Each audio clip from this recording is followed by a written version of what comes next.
রাজ্য জুড়ে আবারও শুরু হচ্ছে দুয়ারে সরকার প্রকল্প।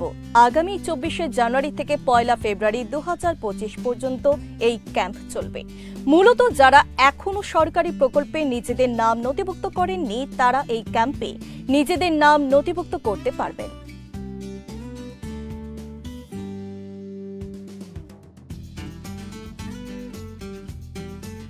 রাজ্য সরকারি প্রকল্পগুলির সুবিধা মানুষের কাছে পৌঁছে দিতে রাজ্য জুড়ে দুয়ারে সরকার প্রকল্প চালু করা হয়েছে। মূলত দুয়ারে সরকার ক্যাম্পের মাধ্যমে রাজ্যের মানুষ 37টি সরকারি প্রকল্পের সুবিধার জন্য আবেদন করতে পারবেন রাজ্যবাসী।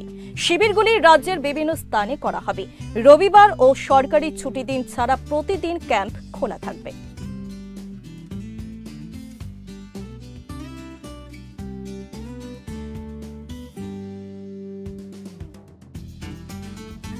মুখ্যমন্ত্রী মমতা বন্দ্যোপাধ্যায়ের উদ্যোগে এবার বিশেষ জোর দেওয়া হয়েছে প্রত্যন্ত অঞ্চলের উপর।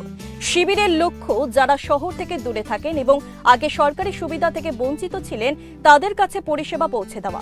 এই শিবিরে মিলবে স্বাস্থ্যসাথী, তপশিলি জাতি ও উপজাতি শংসাপত্র, কন্যাশ্রী, রূপশ্রী, লক্ষ্মীর ভাণ্ডার, বার্ধক্য ভাতা ও স্টুডেন্ট ক্রেডিট কার্ড থেকে শুরু করে আরও একাধিক সরকারি প্রকল্পে নিজেদের ভুক্ত করার সুবিধা।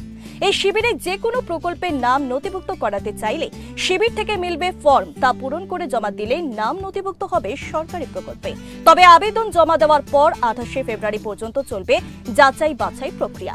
যোগ্য আবেদনকারীদের দ্রুত প্রকল্পের সুবিধা প্রদান নিশ্চিত করবে রাজ্য সরকার। তাই এখনো যদি আপনারা সরকারি প্রকল্পের নাম নথিভুক্ত না হয়ে থাকে চিন্তা নেই, এবারে দুয়ারে সরকার শিবিরে গিয়ে আপনার নাম নথিভুক্ত করাতে পারবেন। শিলিগুড়িতে কবে কোথায় কোথায় শিবির অনুষ্ঠিত হবে সেই সংক্রান্ত যাবতীয় তথ্য পেতে নজর রাখুন আমাদের পেজে।